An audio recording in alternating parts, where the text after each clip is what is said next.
Bonjour tout le monde. Est-ce qu'on m'entend bien en arrière? Super.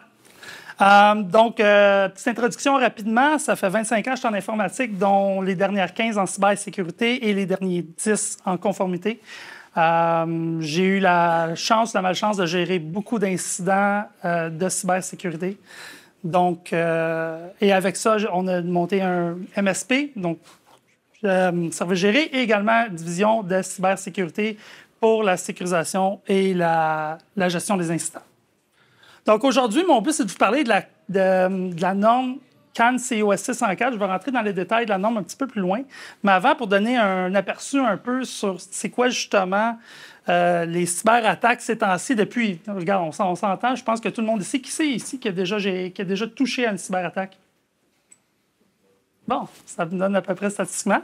Depuis 2023, justement, dans les derniers 2 ans, il y a eu beaucoup d'augmentation au niveau des cyberattaques, surtout au niveau, justement, du phishing. Les phishing s'en viennent de plus en plus évolutifs. L'intelligence artificielle n'a pas aidé avec ça. Et, qu'on veut ou pas, tout est rendu connecté. Donc, si vous avez votre frigidaire à la maison, en général, il est connecté. Et tous ceux qui ont du OT en entreprise, également, c'est connecté. Et maintenant, il y a des nouvelles tactiques qui ont sorti aussi pour tout faire le contournement, tout au niveau de l'authentification multifacteur, qui est justement une super belle solution pour se protéger, mais également, malheureusement, il y a également des façons de bypasser ça en bon français. Donc, et un des gros points récemment, depuis 2023, que j'ai remarqué, c'est au niveau de la défense du périmètre, tout ce qui est les pare-feux, ces choses-là. Il y a beaucoup de vulnérabilités zero day qui ont sorti. Donc, les cyberattaques ont vraiment augmenté. Donc, qu'est-ce qu'on fait avec ça pour se protéger? Premièrement, les impacts, avant de tomber dans la correction, je pense que vous les savez tous. Fait que perte de revenus, les coûts de remonter les systèmes. Là, il y en a qui ont tendance à juste dire on enlève dans le cas d'un rançon-logiciel, on enlève le rançon-logiciel et on continue. Malheureusement, dans les cas, les systèmes, il faut qu'ils soient considérés comme étant compromis. Donc, on parle de remonter les systèmes en entier. Encore aujourd'hui, l'impact est moins pire, mais encore, les clients, les employés vont avoir tendance à... Il y a une perte de réputation qui se fait là, à ce niveau-là quand même. Avec la loi 25, là, c'est pas encore arrivé, à ma connaissance, mais par contre, il y a quand même, depuis septembre 2023, l'option d'avoir des pénalités financières, des amendes. Là, ils en parlent, mais je pense qu'ils attendent le bon moment pour agir.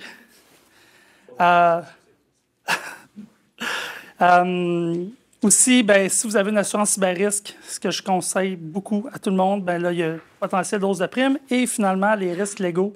Si jamais, là, je ne parle pas juste de renseignements personnels de la loi 25, je parle généralement, disons que vous avez des plans, vous avez de l'information confidentielle, que ça se ramasse sur le dark web, que ce soit sur vous, que ce soit pour vos clients, potentiellement, il peut y avoir des répercussions. Qu'est-ce qu'on utilise en général pour se défendre? C'est quoi le premier facteur que vous utilisez pour défendre votre entreprise? Est-ce qu'il y a des idées?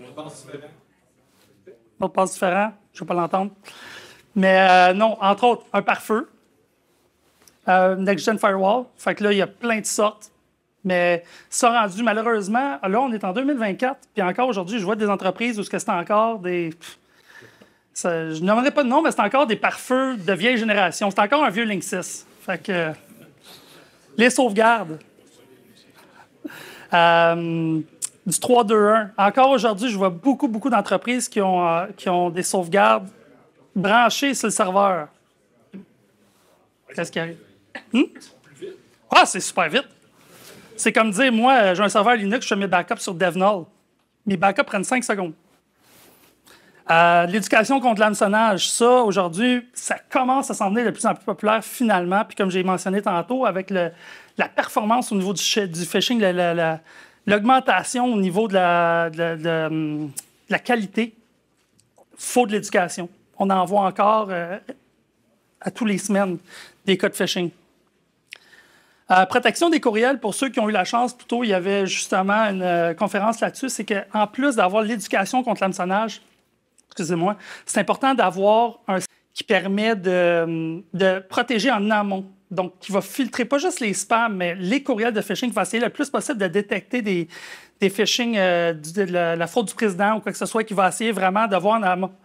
Je vais donner un exemple Disons qu'il y a quelqu'un qui va envoyer un courriel à mes employés, mais ça va être SOG, A commercial, équipe microfix, mais avec un 1 au lieu d'un I. Bien là, le système va détecter que c'est un courriel qui est potentiellement une fraude parce que ça ressemble trop à mon nom, qui va le détecter. Fait que de cette façon-là, en plus d'avoir de l'éducation, ça te permet de filtrer une majorité des phishing. Le CASB, si on en parle de plus en plus pour ceux, il y en a-tu ici qui ont déjà travaillé avec du CASB? OK, quand même. Au fond, le CASB, c'est un peu un principe de proxy. Donc, ce que ça va faire, c'est que ça va intercepter toutes les demandes qui s'en vont vers les services cloud, que ce soit Salesforce, Microsoft 365, Box.com. Au fond, c'est le CASB qui va gérer les politiques, puis qui va aussi gérer comme tout l'aspect DLP, fait que le Data Loss Protection. Donc, ça te permet d'avoir un contrôle sur qui connecte dans les services cloud, comment ils se connectent, puis quelles données vont sortir de là. On entend de moins en moins parler à propos. Je veux dire, on entend de plus en plus parler, c'est encore très minuscule, mais c'est quelque chose que, honnêtement, ça s'en vient de plus en plus fréquent dans l'industrie. Le MFA, on connaît tout ça. Aujourd'hui, je pense que tout le monde devrait avoir du MFA à la base. Malheureusement, il y a encore des entreprises qui n'ont pas ça. Et, on va jouer les acronymes EDR, MDR, XDR. Pour ceux qui ont ça, bravo. Il y a 2 ans de ça, c'est à peine si j'entendais parler du EDR. Là, le MDR et l'XDR s'en vient de plus en plus en force, fait que la protection de ton réseau en entier. Ça te permet d'avoir une intelligence de plus au niveau des postes de travail puis de détecter des événements même malicieux. Et du SIEM. Donc, pour ceux qui ont suivi les autres conférences plus tôt, le SIEM, c'est le corrélateur d'événements. Donc, ça ramasse tous les événements, que ce soit tes services cloud comme Microsoft 365, que ce soit tes serveurs on-prem, que ce soit tes switches, tes firewalls. Ça va corréler tous les logs, puis ça va voir justement des actions qui peuvent être suspectes. Un exemple, c'est un mouvement latéral. Quelqu'un qui se connecte à ton PC. Puis là, à partir de là, tout d'un coup, il se connecte à un serveur, terminal server, bien normal, à date, c'est une action normale. De là, il réussit à avoir une élévation de privilèges. Puis de là, il réussit à se connecter sur un autre serveur. Puis de là, il se connecte il commence à exfiltrer des données. Chaque action en elle-même peut sembler un peu suspecte, mais pas trop. Mais quand on met tout ça ensemble et on réalise que ça arrive sur 5 minutes, bien là, il y a un problème. Le SIEM, c'est ça, il va vraiment lever l'alarme et dire qu'il y a de quoi de pas normal qui se passe. Donc, là, on tombe vraiment au niveau de la norme. La norme CAN CIOSC 604, premièrement, c'est une norme canadienne, fait que, qui vient du Conseil de gouvernance numérique, qui est, au fond, ce conseil-là est accrédité par le Conseil canadien des normes. C'est destiné aux PME. Tantôt, M. Waterhouse, il a justement mentionné Cybersécuritaire Canada. Ça, c'est comme l'évolution un peu de ça. C'est vraiment une bonne base à ça, puis ça semble justement au contrôle CIS ou au NIST Framework, ou même s'il y en a qui ont travaillé avec des normes comme ISO 27001. C'est une version légère que je trouve d'ISO 27001, on va dire, au niveau de la conformité. C'est beaucoup plus simple à mettre en place. Il y a 55 contrôles, puis au fond, c'est séparé en 2 niveaux. Tu as les contrôles qu'on considère comme les contrôles essentiels, puis par la suite, tu as les contrôles qui sont, je dirais pas du nice to have, là, mais c'est des contrôles que si on va aller une coche plus loin au niveau de notre sécurité, on peut les appliquer. Personnellement, je suggère que quand on peut, on les applique toutes. Cependant, tous ces contrôles-là ne s'appliquent pas à tout le monde. Donc, je vais passer rapidement. Il y a 3 types de contrôles. Je vais les passer très rapidement au niveau. Je vous dis tout de suite, je ne passe pas tous les contrôles, puis je ne passe pas... au fond, ce que je vais expliquer, c'est juste les familles de contrôles. Puis après ça, là-dedans, dans chaque famille, il y a plusieurs sous-contrôles qui sont là-dedans. Au niveau de l'organisation, premièrement, la direction doit démontrer l'importance qu'elle accorde au programme de cybersécurité. Donc, est-ce que vos leaders, est-ce que le CEO de l'entreprise, est-ce qu'il reconnaît ça? Est-ce que le conseil d'administration est conscient de la cybersécurité? Est-ce qu'il y a un budget qui est mis en place? Vraiment qu'il y a une responsabilité au niveau de l'entreprise. Pas juste que le directeur TI dire qu'il faut faire de la sécurité. Ensuite, ça, c'est le deuxième point, c'est la responsabilité. Qui est imputable pour ça? Il faut vraiment que quelqu'un soit nommé comme responsable. Lui, il va driver ça. Ça ne veut pas dire que c'est lui qui fait la job, mais par contre, lui, il va vraiment être la personne qui va être responsable de la sécurité. Ce n'est pas toujours, à propos, le responsable TI. J'ai vu des organisations où c'est carrément quelqu'un à l'externe, parce que ça n'a pas besoin de quelqu'un à l'interne. Ça peut être quelqu'un qui a été mandaté pour faire ça. J'ai vu des entreprises où, même si ce n'est pas la meilleure personne pour ça, ça a été le CFO. Mais tant que la personne prend les bons... comment je peux dire ça? Tant que la personne prend les bons les bons partenaires ou les bonnes ressources à l'interne pour implanter, bien ça, il n'y a pas de problème. La sensibilisation. Là, je ne parle pas juste de la sensibilisation au niveau du phishing, je parle vraiment de sensibilisation à l'interne, éduquer ses employés. Est-ce qu'il y a est-ce que justement, il y a des politiques de mots de passe, justement, l'éducation contre l'hameçonnage, les logiciels qui sont approuvés, aussi même au niveau des manuels de ressources humaines. Est-ce qu'il y a des politiques de comment on utilise les ordinateurs, comment on utilise Internet, les médias sociaux? Et l'évaluation des risques. Ça encore, c'est un point qui revient beaucoup. Est-ce que vous avez justement des politiques en place? Est-ce que vos données sont classifiées? Surtout, on parle beaucoup d'intelligence artificielle, de copilot, tout ça. Bien, à ce niveau-là, il faut avoir une certaine classification des données. Au niveau des fournisseurs, même chose. Comment est-ce que vous évaluez les risques que vos fournisseurs ont accès à vos données? Donc, moi, je suis une entreprise, j'ai un fournisseur TI à l'externe. Pas de trouble. Mais comment est-ce que mon fournisseur TI, lui, se protège? Ça, c'est quelque chose qu'il faut prendre en considération. Ensuite, au niveau des contrôles généraux, premièrement, plan d'intervention. Ça encore, malheureusement, je me fais souvent répondre, c'est dans ma tête.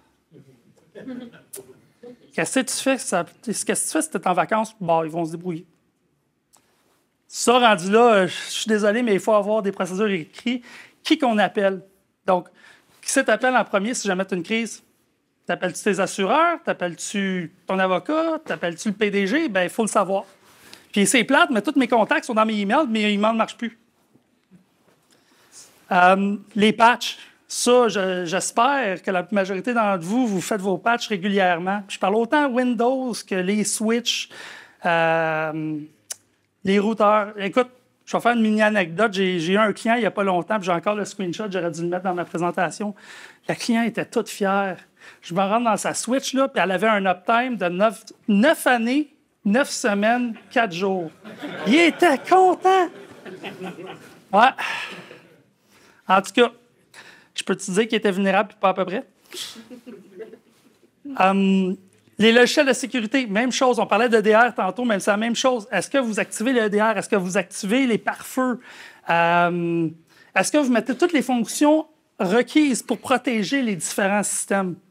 Et justement, ça va un peu avec le prochain point, c'est la configuration des appareils. Est-ce que vous changez le mot de passe par défaut? Est-ce que vous enlevez les fonctions qui ne servent à rien? Est-ce que vous avez de la sécurité qui est intégrée? Encore, moi-même, je fais faire des pentests à l'interne, même si j'ai une firme de sécurité, je me fais pentester par des gens à l'externe. Et ils ont réussi à rentrer par un téléphone IP que j'avais laissé le mot de passe 1, 2, 3, 4, 5, 6, 7, 8. Je l'avoue. Bien, ils ont passé par là, puis ils ont réussi à rentrer dans un NAS. Le NAS roulait Linux en dessous. De là, ils ont réussi à installer des outils de pentest. Puis à partir de là, ils ont réussi à rentrer dans le restant de mon réseau à cause d'un téléphone. Fait que leçon, même quelque chose de niaiseux comme un téléphone peut être une porte d'entrée, fait qu'il faut descendre nos surfaces d'attaque. Authentification robuste, là, on a parlé de mots de passe, justement, de MFA, de politique de mots de passe, que ce soit, il y a encore il y a encore des gens qui préfèrent des mots de passe à des passphrases ou la complexité. Ça, c'est des discussions politiques. Par contre, il faut mettre vraiment tout ce qu'on peut en place. Fait que les mots de passe, les MFA, CA, je parle des accès conditionnels pour ceux qui sont dans Microsoft 365. Je sais, les pirates, quand ils veulent, ils sont capables d'utiliser des VPN. Mais en partant, si on bloque les territoires non reconnus d'accéder à nos systèmes, que ce soit VPN, que ce soit Microsoft 365, bien, on vient diminuer une grosse partie de la surface d'attaque. La sauvegarde et le chiffrement des données. Premièrement, la sauvegarde. Je ne demanderai pas, mais j'assume que tout le monde ici a des backups et pas sur un disque dur branché sur son ordinateur. Mais sauvegarde, il faut plusieurs niveaux de sauvegarde. Il faut s'assurer que tout est bien sauvegardé, mais également chiffré. Encore une fois, une petite anecdote. J'avais un client que lui, il faisait un swap de disque dur à tous les jours, puis il ramenait les disques durs chez lui. Correct, il veut faire ça de même, au moins il y avait quelque chose de déconnecté puis qui était à l'externe du building.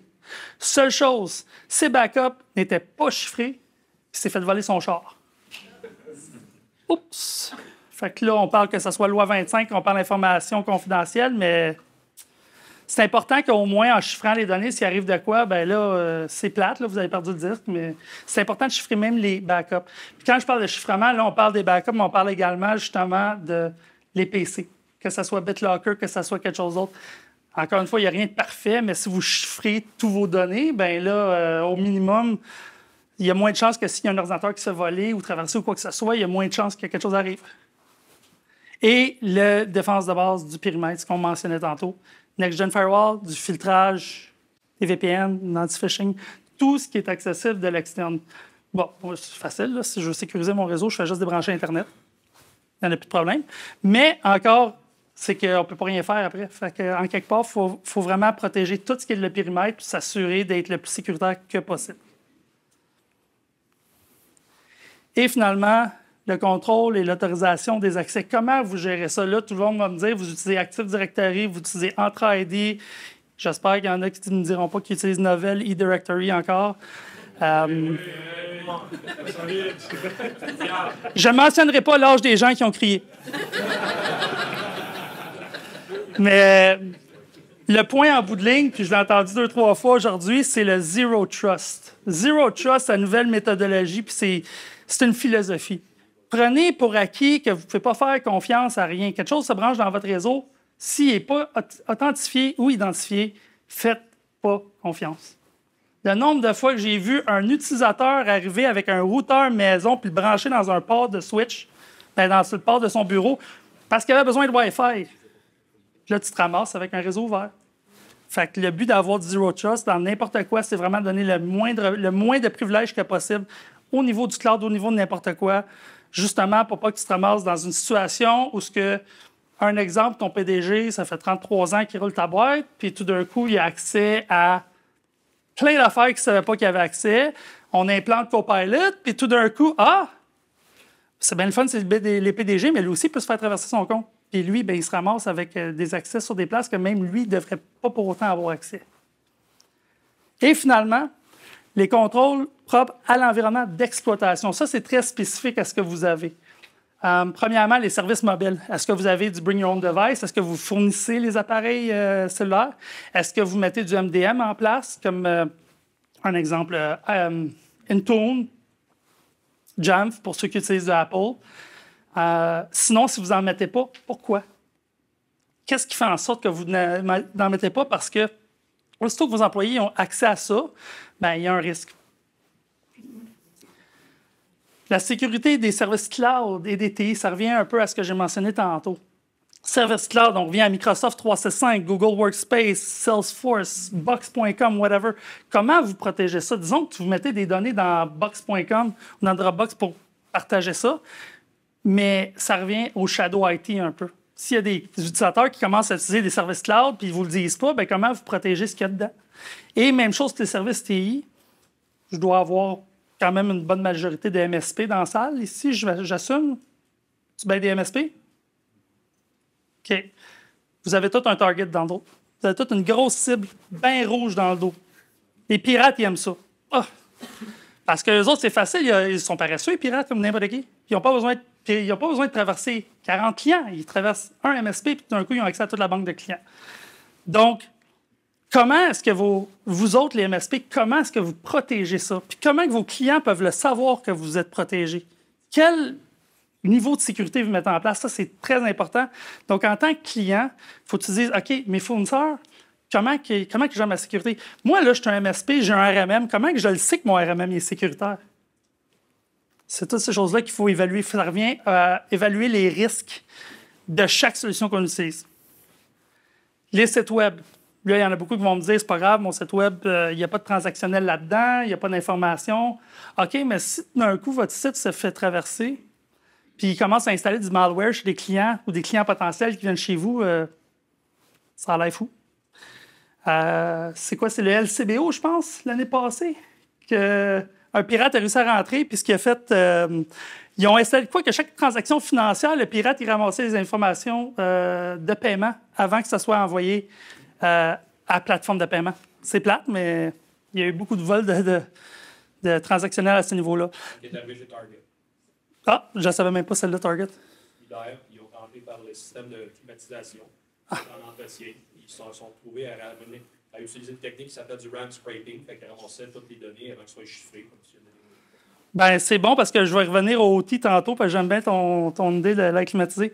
Donc, c'est ça. Au minimum, faites ce qu'on appelle le WASP Top 10. Le WASP Top 10, c'est le top 10 des vulnérabilités des sites Web. Donc, SQL injection, cross-site scripting, tout ça. Et par la suite, faites des tests de vulnérabilité de vos sites Web avec la méthodologie ASVS. Fait qu'au fond, c'est comme la méthodologie la plus stricte au niveau des scans de vulnérabilité des sites Web. Tout ça, c'est des standards de l'industrie.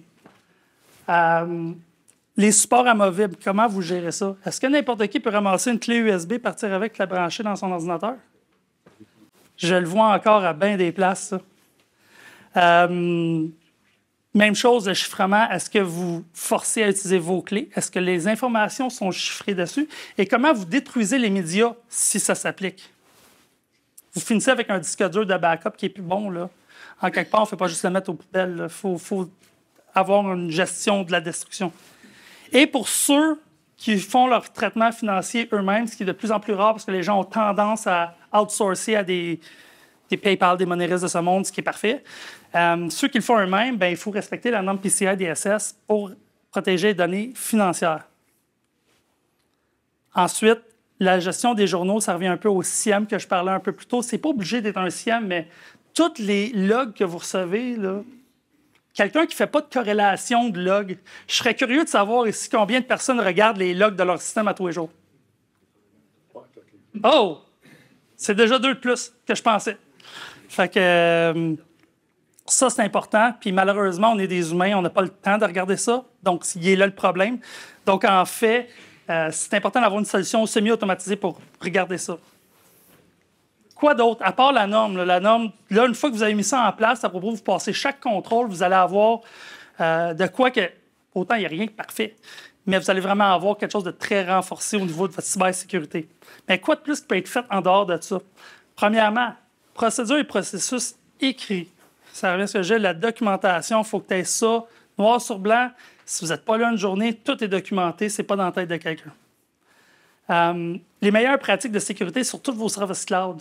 Un CASB, pensez-y bien, ça peut être très intéressant pour sécuriser ou au minimum, sécurisez-les à la main dans le pire des cas si vous ne voulez pas aller vers un CASB, mais c'est important d'avoir un système du genre en place. Les risques. Il y a plein de sortes de risques. Moi, ce que je vous suggère, c'est pour ceux qui ont travaillé avec une norme, à propos, j'ai fait un petit sondage pour savoir qui c'est ici qui avait travaillé avec une norme de cybersécurité. Puis j'ai quand même eu un score de oui d'à peu près 75 % de ceux qui ont répondu. Souvent, ce qu'on recommande, c'est d'avoir une matrice de risques. Fait que là, au fond, vous pouvez documenter les différents risques de votre entreprise. Hameçonnage, un incendie, un dégât d'eau, n'importe quel type de risque, perte de données, erreur humaine. Puis pour chaque risque, vous pouvez calculer un score basé sur la chance que ça arrive, l'impact, puis les risques de détection. Puis ça peut te donner un score. Puis après ça, pour ça, il faut que tu décides chaque risque, est-ce que tu l'annules? Ça veut dire on enlève le risque. Donc, disons que c'est un service que vous ne pensez pas avoir besoin, on enlève le service, on vient d'annuler le risque. On le mitige, on met un EDR en place. On le transfère. Le risque, là, c'est un risque financier, je l'envoie aux assurances. Ou tu acceptes le risque. Là, après ça, tu peux montrer ça à ton conseil d'administration, puis tu dis, ça, là, c'est nos risques, voici comment je les gère. Puis le CEO, lui, va dire, ah, ben, tu sais quoi, ce risque-là, je l'accepte. Mais là, c'est documenté. Balayage de vulnérabilité ou test d'intrusion. Ça, c'est dans le meilleur des mondes, on le sait. Je veux dire, un test d'intrusion, c'est pas donné en repartant. Puis il y a des centaines, des milliers de vulnérabilités qu'on peut avoir. J'ai roulé un scan une fois, puis je pense que je suis sorti de là avec 850 vulnérabilités. Le premier réflexe, c'est vouloir tout faire d'un coup. Mais malheureusement, ça n'arrivera pas. Puis quand tu fais ça, c'est une histoire sans fin. Donc, après ça, il faut que tu te mettes un plan d'action. Est-ce que j'attaque les vulnérabilités critiques, puis après ça, on va y aller graduellement? Est-ce que je prends ça que c'est mes systèmes qui sont les plus dangereux? Donc, c'est vraiment... Il faut faire un balayage, puis après ça, se faire un plan de match pour corriger ça. Le pen test, je marque annuel. Ça dépend de vos besoins. Ça dépend de à quel point votre business est critique. Mais une fois de temps en temps, ça vaut la peine parce que je vous le dis que même ceux qui travaillent à 100% en cybersécurité, c'est le fun d'avoir un pen test de quelqu'un d'autre puis voir les résultats. Ça peut... je dirais pas que ça peut être gênant, mais je dirais que ça nous réveille. Ça nous réveille. Et SIEM, je l'ai mentionné plus tôt, si vous êtes capable de mettre un SIEM en place, très important. Avec le SOAR, c'est le petit cousin du SIEM. Ce qu'il fait, c'est qu'il va faire l'automatisation des alertes trouvées par le SIEM. Donc, le SIEM, lui, il va te sortir des choses suspectes. Le SOAR, lui, va dire « Ah, telle chose est arrivée. Tu sais quoi, telle adresse IP, on va la bannir automatiquement. » Fait que lui, il va faire ta remédiation automatiquement, ce qui fait en sorte que l'humain, tu ne dépends pas d'un humain directement. Oui, il y a toujours une investigation ou autre affaire, mais tu viens d'automatiser beaucoup tes choses. Et la classification des informations. Qu'est-ce qui est public chez vous? Qu'est-ce qui est privé? Qu'est-ce que, si vous perdez cette information-là, là, vous allez avoir des gros problèmes légaux. C'est important de classifier ces informations, puis c'est une job qui est plate au début. Il faut la faire une fois, puis après ça, remettre ça à jour une fois par année au minimum. Mais c'est important de les classifier, surtout avec l'intelligence artificielle qui arrive, puisqu'on parlait justement Copilot qui commence à indexer les données et tout. C'est important de savoir qui a accès à quoi. Et, justement, le OT et le IoT. Ton système climatisé, d'air climatisé, là, il ne devrait pas avoir accès à tes autres systèmes et vice-versa. Donc, tes frigidaires ne devraient pas pouvoir parler à ton réseau interne. Ta comptable ne devrait pas pouvoir pigner ton contrôleur PLC de ta chaîne de montage. Et ça, malheureusement, c'est quelque chose que je vois dans chaque entreprise parce que le OT, personne ne veut toucher à ça. C'est en place, ça marche. Il y a le système Windows 2000, là, touchez pas à ça. Il faut NT4. NT4, j'en vois encore. Service Pack 6A. Mais, puis je l'ai vu dans l'autre sens. Hein. J'ai vu un fournisseur justement de frigidaire se faire traverser, puis de là, il a jumpé dans le VPN chez le client. Puis de là, il avait accès, dans ce cas-là, seulement au système des frigidaires parce qu'on avait tout bloqué les accès. Mais malheureusement, ce n'est pas le cas dans la majorité des places. Donc, le OT, personne n'y pense, personne ne veut y toucher. C'est important. Puis quand on parle d'OT, s'il y en a qui gèrent des immeubles, vos systèmes d'ascenseur, vos systèmes de carte d'accès, vos systèmes de caméras, ça, c'est tout du OT qu'il faut regarder. Et justement, je vais faire une toute petite slide sur l'intelligence artificielle, parce que je suis sûr que vous êtes tannés d'en entendre parler. Premièrement, ChatGPT, il n'y a pas directement accès à tes données à part si tu programmes une intégration et tout, mais ChatGPT va avoir accès seulement à ce que l'utilisateur y donne. Cependant, Copilot utilise un API qui s'appelle Microsoft Graph, qui, au fond, ça va rouler dans le contexte de ton utilisateur. Donc, encore, je reviens à ce qu'on disait tantôt, le CEO décide de s'installer Copilot. Copilot va rouler en tant que les accès du CEO. Donc, il va voir ce que le CEO verrait. Donc, il ne voit pas toute l'entreprise, mais il va voir tout ce que le gars y est. Puis, si le gars, ça fait 33 ans qu'il se donnait des accès à gauche et à droite, bien, il va avoir accès à bien du stuff. Puis, ça amène un terme, justement, qui a recommencé à sortir, c'est le Shadow AI. Justement. Moi, là, je suis l'utilisateur, là, je vais m'installer Copilot Pro, qui est, by the way, mélangeant. Copilot, c'est la version d'entreprise. Copilot Pro, c'est la version personnelle. Puis, ouais, Microsoft. Mais il va s'installer ça, puis d'un coup, ça peut commencer à jouer avec tes données, puis tout. Fait qu'il manque un contrôle à ce niveau-là. Puis malheureusement, on ne peut pas contrôler ça. C'est rendu que tous les outils s'en viennent avec du AI. Mais là, qu'est-ce qui arrive? Les meeting Zoom qui sont enregistrés, Teams qui commencent à tout indexer, il faut avoir un contrôle là-dessus. Puis, encore, je ne dis pas de tout arrêter, parce que si on arrête tout demain matin, bien là, les gens vont se revirer contre nous autres, puis ils vont haïr les IT, puis ils vont juste le faire par eux-mêmes. C'est important juste de mettre des contrôles en place. Et c'est pour ça, pour tous ceux qui travaillent avec Microsoft, je suggère fortement de regarder Purview. Purview, c'est la plateforme de conformité qui permet justement de faire une classification des données, gérer le data loss protection, fait que la perte des données, et au fond, ça te permet de contrôler au moins qu'est-ce qui s'en va où. Et justement, je reviens encore sur Copilot, la révision des permissions, des droits, ça, c'est quelque chose dans le temps qui était optionnel. Maintenant, ça devrait être obligatoire de faire ça au moins une fois pour s'assurer que vous sachiez qu'est-ce qui est là. Encore, je trouve des organisations qu'ils peuvent partager des dossiers SharePoint de façon anonyme. Fait que l'URL, il passe de user en user, puis tout le monde y a accès. Au minimum, partage authentifié, comme ça, c'est pas n'importe qui peut accéder à vos données. Ça, c'est des choses par défaut qui devraient être faites au moins une fois. Les gens vont dans le Microsoft 365 pensant que c'est magique, j'ai pas rien à faire, là. Je mets ça là-dedans, puis ça marche. Hey, j'ai besoin de penser à ça et backup à la sécurité. Jusqu'à récemment, ben encore, Microsoft, si on regarde le contrat, ils marquent qu'ils ne sont pas responsables des données, ils ne sont pas responsables des backups. C'est important de prendre notre responsabilité puis de le faire, puis au moins d'éduquer les gens qui sont moins tactiques, de leur dire, regarde, voici vos risques. C'est important d'adresser ces points-là. Et, hop, je suis allé à l'envers. Et Ça fait le tour. Je pense même que j'étais plus vite que prévu. Je pense que j'avais encore du temps de lousse. Est-ce qu'il y a des questions, des commentaires? Pour cette norme-là, est-ce qu'il y a beaucoup de personnes qui peuvent faire la certification? C'est quoi le processus? Est-ce que ça coûte cher? La norme en tant que telle, tu peux l'acheter directement sur le site web ou tu peux la télécharger sur le site web. Ça certifié, il faut être un organe de certification. Puis honnêtement, corrige-moi si je me trompe, mais je pense qu'il y en a comme 4-5. Ah, 3. Okay, En français, pour ceux qui veulent le faire en français, c'est juste le Bureau de normalisation du Québec. Ah, OK. Je ne savais même pas ça là. Et quoi? Il y a bien en 4 mois pour avoir. Ça n'a pas été mon expérience. Ah, on sait où je suis où m'en aller, hein?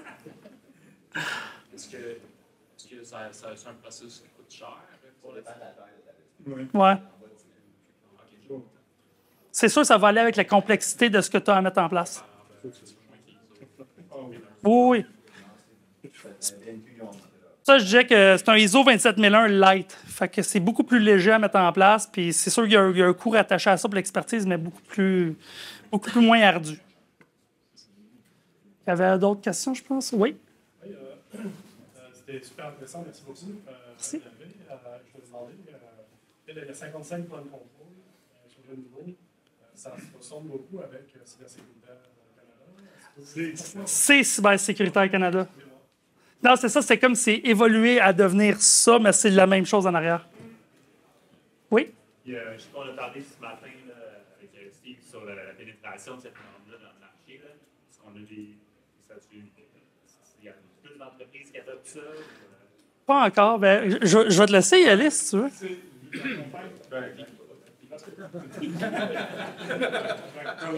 Comme Stéphane, j'accompagne des entreprises à faire ça. Je dis toujours aux clients, faites-le pas pour la certification. Parce que malheureusement, notre gouvernement a fait une piètre job de faire le marketing. Fait que ça n'a pas une valeur marchande. C'est pas comme si les clients vont dire « Wow, on s'en cybersécuritaire au Canada ». Je dis tout le temps, faites-le pour protéger votre entreprise. Exact. Si vous avez toi, tout à fait. Ouais, Je pose la question parce que souvent, les clients que nous on voit, on pose souvent la question si votre environnement, votre écosystème, vos partenaires, vos clients vous le demandent. On le voit souvent avec l'ISO, les appels d'offres, des choses comme ça. Ça n'aura pas de valeur pour ça. Ça a été requis, mais on le voit toujours. Non, tu le verras pas. Les appels gouvernementaux, même de la défense. Je suis d'accord avec Steve, c'est une valeur que c'est pas valorisé plus que ça. 100% d'accord. Puis c'est plate parce que c'est une norme canadienne. Puis ça fait vraiment. C'est solide pour avoir fait moi-même ISO 27001 comparé à ça. C'est sûr qu'ISO 27001 est beaucoup plus lourd. Mais pour l'aspect cybersécurité, ça donne quand même beaucoup d'outils pour renforcer ce que tu as. Malheureusement, c'est pas très reconnu. C'est vraiment pour ton bien à toi. Tu continues, Stéphane? Oh, vas-y. Dans la norme CNMC américaine, là, la version 2.0, vous avez le niveau 1 qui est équivalent à ce qui est présenté ici. Le niveau 2, c'est avec un auditeur extérieur. Ça, c'est pour des contrats un peu plus juteux. Mais la partie initiale est auto-réglementée. Vous déclarez si vous êtes conforme ou pas. Puis après ça, il y a quelqu'un pour valider vos affaires. Fait que ça, c'est la première étape. J'anticipe que ça va être mis éventuellement dans les appels d'offres de répondre avec cette norme-là. Comme en Angleterre, ils le font. Comme aux États-Unis, ils le font. Et au Canada, Encore. Oui? on a parlé de Purview. Est-ce que cette norme-là est disponible dans Purview pour... Pas encore. Pas encore. Ça serait le fun, mais pour l'instant, non. À quel point la documentation qui est fournie sur le site de cybersécurité, c'est valide ou c'est pas valide? C'est très valide. C'est très valide. C'est très valide. Moi, personnellement, je trouve pas que c'est le meilleur site pour chercher, personnellement. Je parle des templates qu'ils donnent, on peut se partir de là. Oui. Oui. Il y avait quelqu'un derrière? Oui.